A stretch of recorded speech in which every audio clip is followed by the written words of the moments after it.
welcome everyone. A new episode of Money Means Business. The lion's share of this episode is going to be totally dedicated to the new government strategy regarding the coming period, as in front of the House of Representatives, the Prime Minister Dr. Mustafa Madbouli introduced or unveiled the new government program outlining the comprehensive strategy to address the crucial challenges and changes facing Egypt and maybe facing the global economy in general, and we are suffering the very same negative impact as the other states in the whole world. And here, by the way, I'm not talking only about the developing countries. Developed countries are suffering of the same crises in different manners, of course. We are going to discuss that and to discuss the most important challenges we are facing with our dear guest live here in the studio.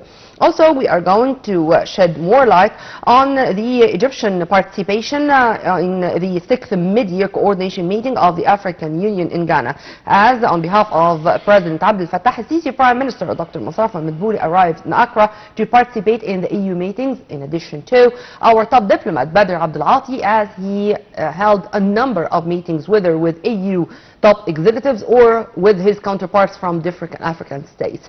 We are going to have a rich episode, and we are going to start immediately right after this, so stay tuned.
Welcome back. Before we start, let me first welcome my dear guest live here in the studio, Dr. Ahmed ELLEISSY, international consultant in strategic management and a writer. Thank you very much for being with us, sir. Thank you for having me. And let's start immediately. As I said, we are going to take a quick look at the Egyptian participation in the 6th year coordination meeting of the African Union in Ghana capital in Accra. On behalf of President Abdel Fattah al-Sisi, Prime Minister Dr. Mustafa Madbouli arrived earlier in Accra as he is going to represent Egypt in this important meeting. And I've just received this piece of news.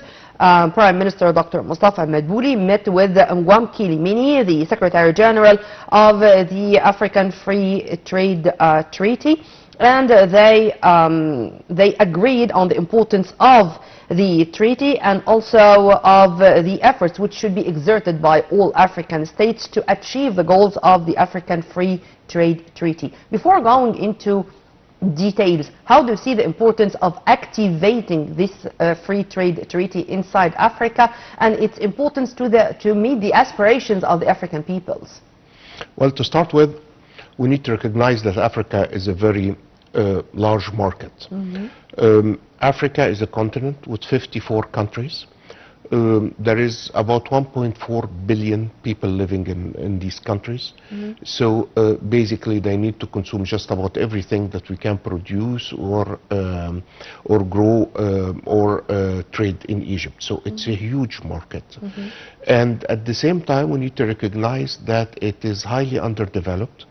The total GDP of Africa is hardly 1/6 of that of China. Yeah. Despite that almost the similar population. So it has a huge opportunity to grow. At the same time, unfortunately, most of Africa is not, the industry is very young, very underdeveloped and very superficial. Most of the exports and the natural resources that Africa has are being exported in their raw format, which means that they are being exported at a very, very low price and then, interestingly enough, are re-imported once more, manufactured with a bit of value added, little value added, at 3, 4, 5 times the price that they were exported at in the first place. So huge area for development in the continent, and a huge opportunity for the Egyptian economy to play a key role in that development. From that, I think it's very clear that it's the right thing to do is to first to encourage the bilateral trade between the African countries. And it reminds me, actually, that reminds me at the time when I used to have one of the key multinationals. I always had a discussion that it's very difficult.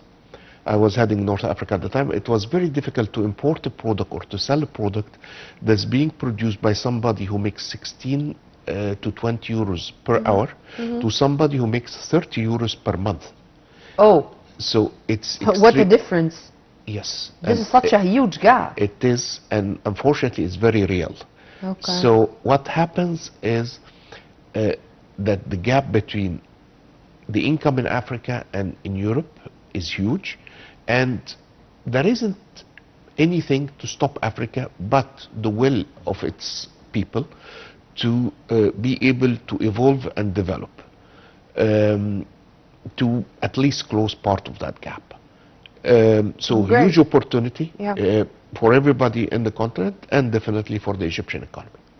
Sir, but of course I do agree with what you have said, but how to implement that on the ground? I mean in deeds, not in words, because, for example, there were here some topics which were discussed in this meeting when the Secretary General of the Free Trade Treaty said to Prime Minister Dr. Mustafa Madbouli that via implementing or activating the treaty, there should be efforts exerted on the ground, for example, to manufacture cars, vehicles, the spare parts, and also the pharmaceutical studies. And he mentioned those as examples of the implementations of this treaty, which can be role models for other fields or other industries to come.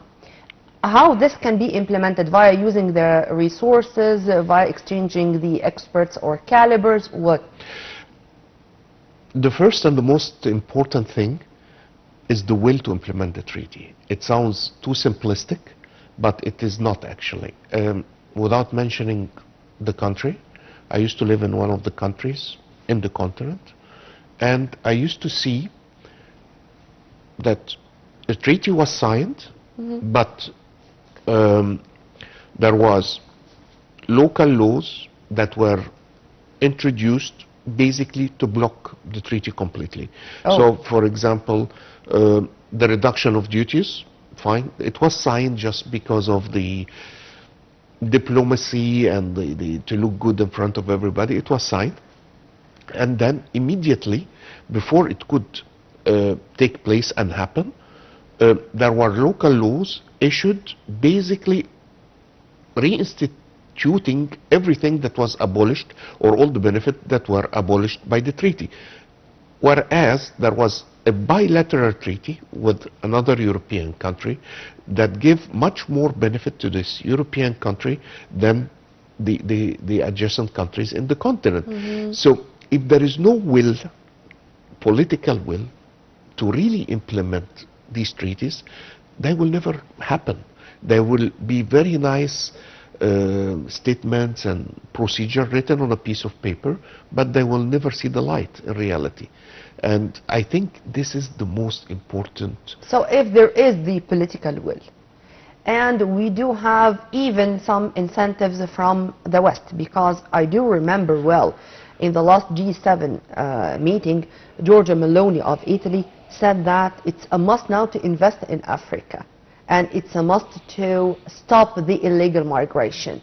And after that, we had the EU-Egypt joint conference or investment summit, if I may call it this way. In the very same time, there was another important agreement which took place between Italy and Algeria to reclaim about 500,000 acres or such stuff, I mean. So how to benefit from that? Because I think the world should have learned the lesson from the COVID-19, the lockdown, now the Ukrainian-Russian conflict, all the crises which the whole world are suffering from. True? Or still, a lot of other crises should happen before we really learn the lessons? First of all, I think the Egyptian-EU agreement, that was a very special thing to appreciate the President Sisi and the efforts and his leadership. And that's almost one-to-one. If I'm not mistaken, I think since 1952, I do not remember Egypt hosting so many ministers at the same time and signing such an agreement. So I think that's a particular appreciation or sign of appreciation to President Sisi and his leadership to the country, and how Egypt has played a pivotal role in all the conflicts around us. To answer your earlier question, I really don't think so. I mean, again, without mentioning any names. In the African continent, we have the country that is the highest producer of gold in the world. There is a European country, again, I will not mention the name, that has almost 30 times more gold than this country, whereas it has 0 mines of gold. This summarizes the whole story. The natural resources that are available in the continent are being very much exported and used in the West. Will there reciprocity in the investment to the continent? Actually, I don't see it. The best example that we could look at or could see very close, it was in Sharm el-Sheikh last year when we had the COP27?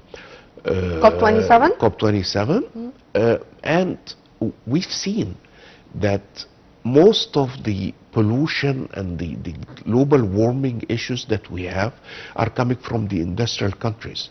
And the African countries are not in a economic status that allows them to be able to take the actions required to protect themselves from the global warming.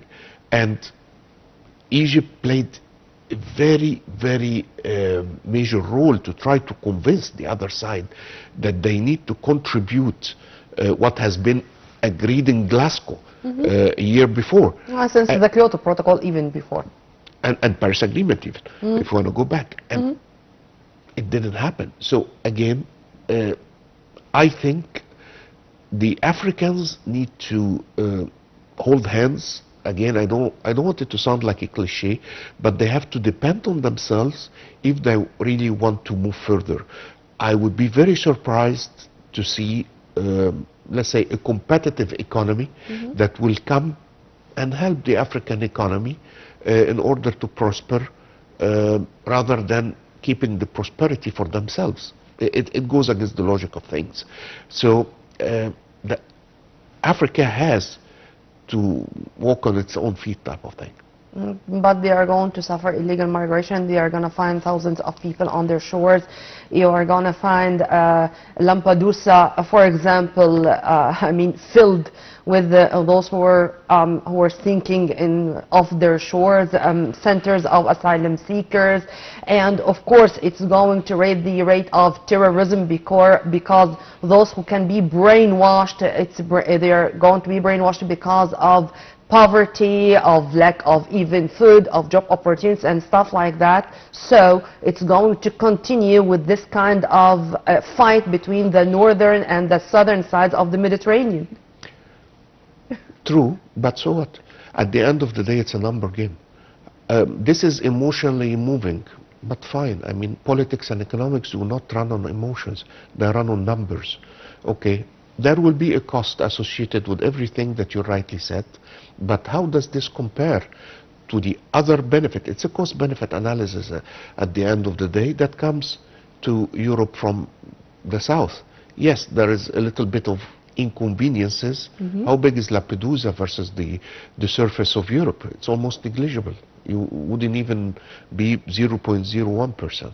Okay, yes, there would be. I would just give it an example. I understand. And I would just give an example because this is exactly what was said by Georgia Meloni in the G7, and it was already followed by agreements whether in Algeria or with us here in Egypt. But you've kindly mentioned that Egypt, or the EU-Egypt investment summit was that's a separate thing. That's a separate thing. Of course, okay, let's return back to the participation of Egypt into the 6th mid-year coordination meeting, and to speak a little bit about other sidelines diplomacy, as our top diplomat, Foreign Minister Badr Abdelati, held a number of meetings with Mauritanian, Senegalese, Congolese, Tanzanian counterparts, in addition to AU Commissioner Moussa Faqih. And he agreed with all that efforts should be exerted to achieve peace first, because simply no investment and no economic development can be achieved without peace, restoring peace, stability, and unifying efforts together. And with his counterpart from Tanzania in specific, they talked about the Julius Nyerere dam as a mega project implemented by Egyptian companies as a role model for how the African cooperation can end with such a mega project. How do you see this, an example first, and how do you see the importance of the sidelines diplomacy? There is something called the devil and angel cake, which is a cake that's half cream, half chocolate. So obviously half is white, the other half is black. That's not very different from the situation that Egypt has done with Tanzania, or the support that we have supported our brothers and sisters in Tanzania with, when we help them with the Egyptian know-how to build a key dam over the river to help them generate electricity and create value basically for the country. If we look at the other side, unfortunately, the flip side of that story is the story of the Renaissance Dam in Ethiopia, where Ethiopia continues, after negotiating for almost I think, more than 10 years with the Egyptian government and with the Sudanese at the time when the state was still standing. And they still went and uniquely took decisions that could actually harm Egypt and could harm Sudan without adding any benefit to them. So these are two black and white examples, if you want. Amen to that. And both of them are almost on similar projects for similar objectives, but there are different ways to do the same thing. So unfortunately, one country chose cooperation and helping and interchanging and open diplomacy. Another one took a very stiff and rough path, which risk that in the end will fire back. And this is to say that simply Egypt in deeds, not in words, is not against the development of any country. And simply we can help, we can give a hand by all means.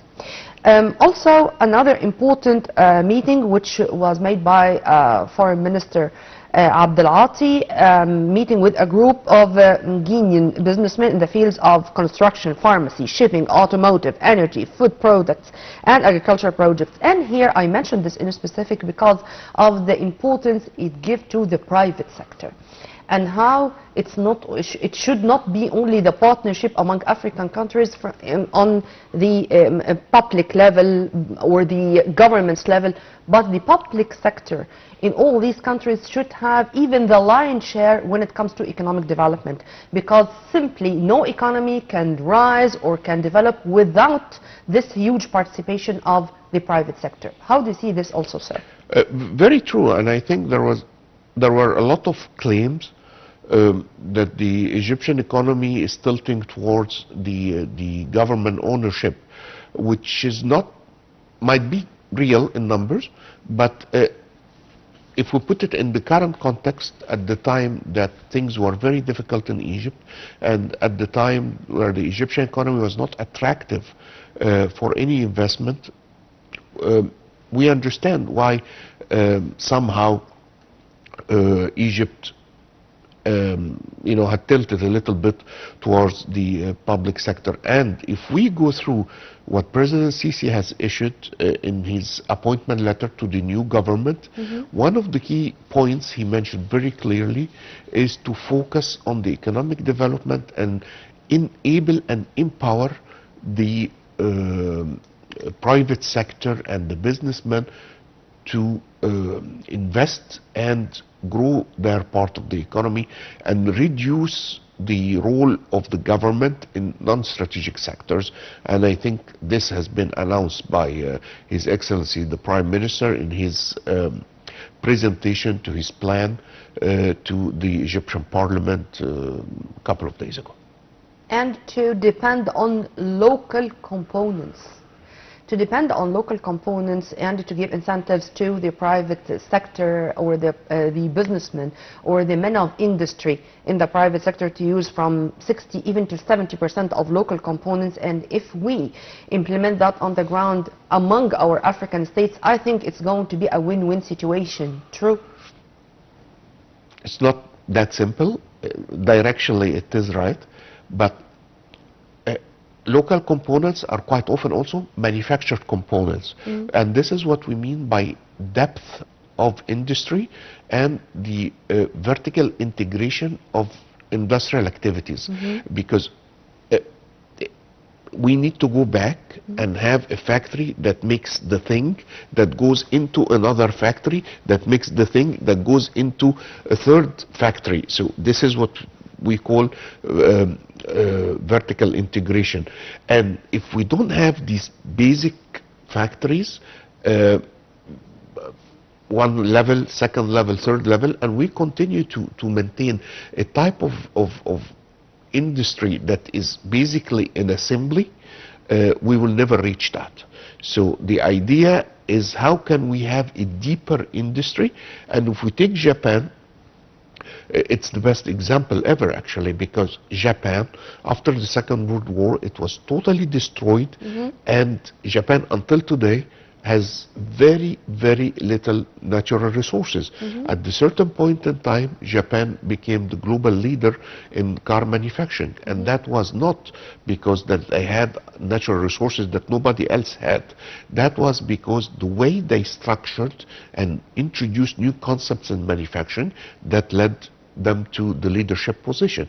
So again, it's about the approach and the strategies that we need to use to manage our industry and our manufacturing operations. Amen to that. Right after the short break, we are going to turn back to continue the exciting discussion, so stay tuned.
Welcome back, and as we promised in our intro, we're going to shed more light together on the Prime Minister's, let's say, statements in front of the House of Representatives focusing on economic development.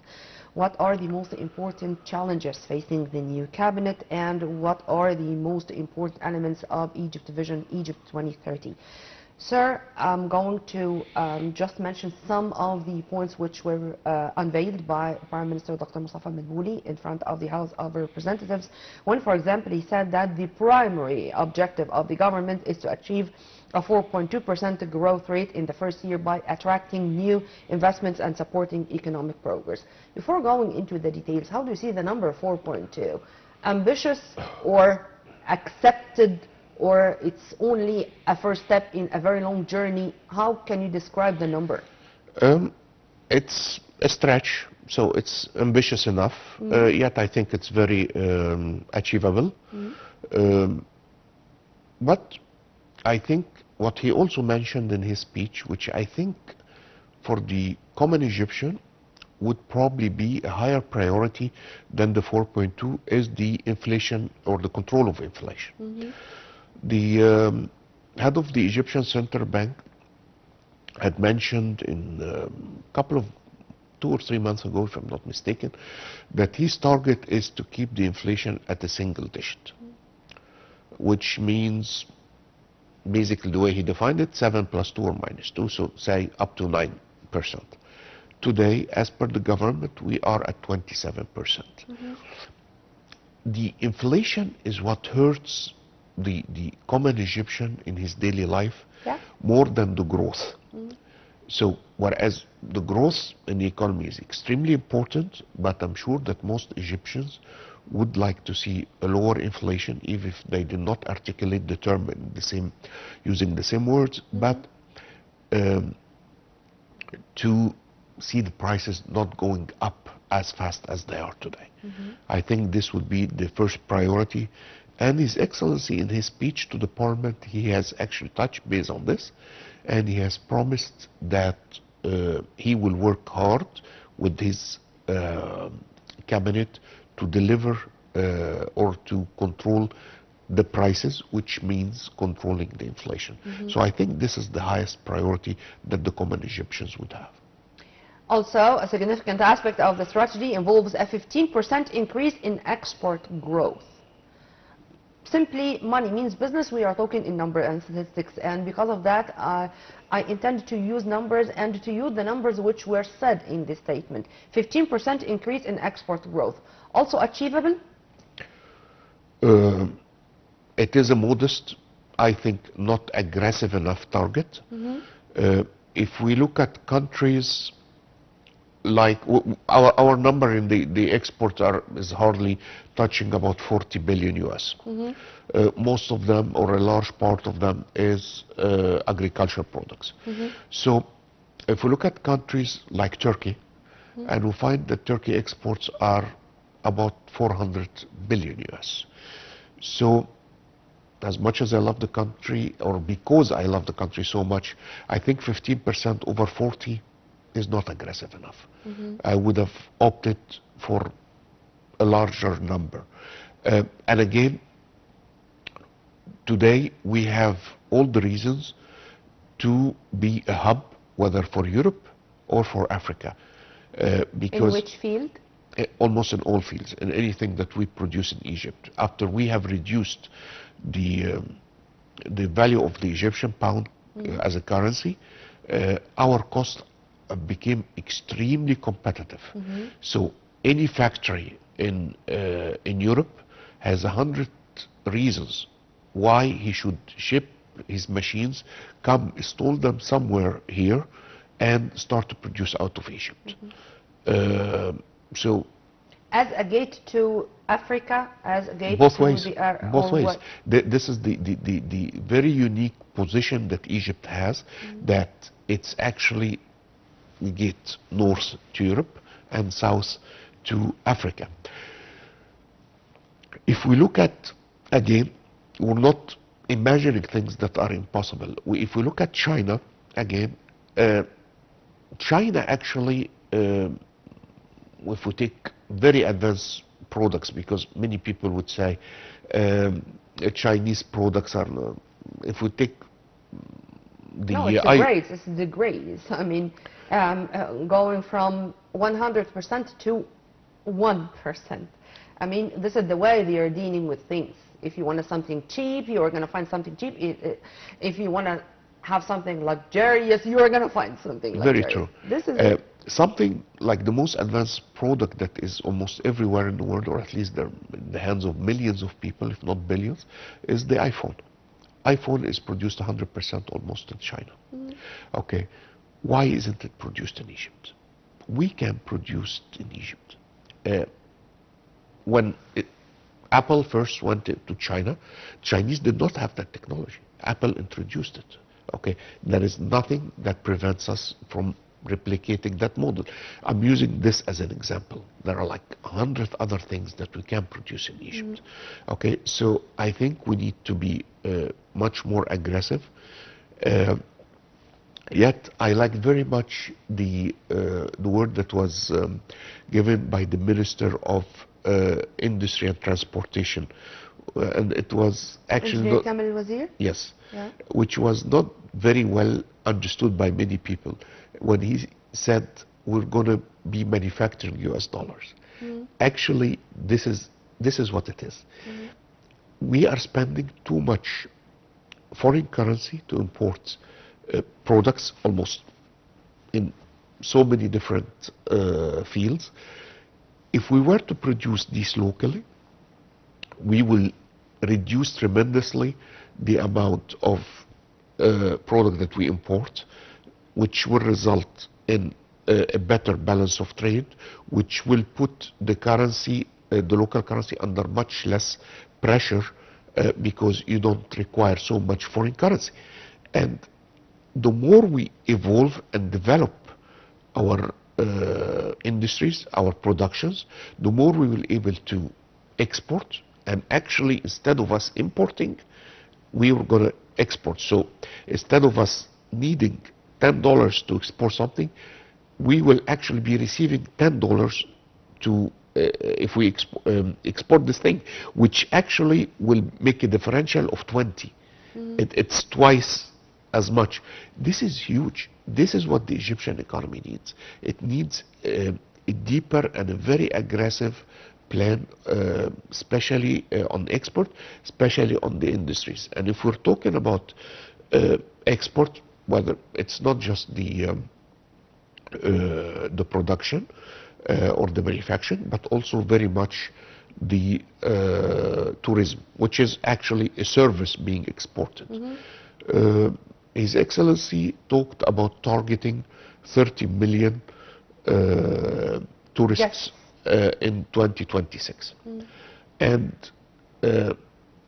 again, I think it's a fair target, yet again, out of my love for the country, when I see a country like Thailand, which doesn't have 1/10 what Egypt has, and is actually having about over 40 million tourists per year.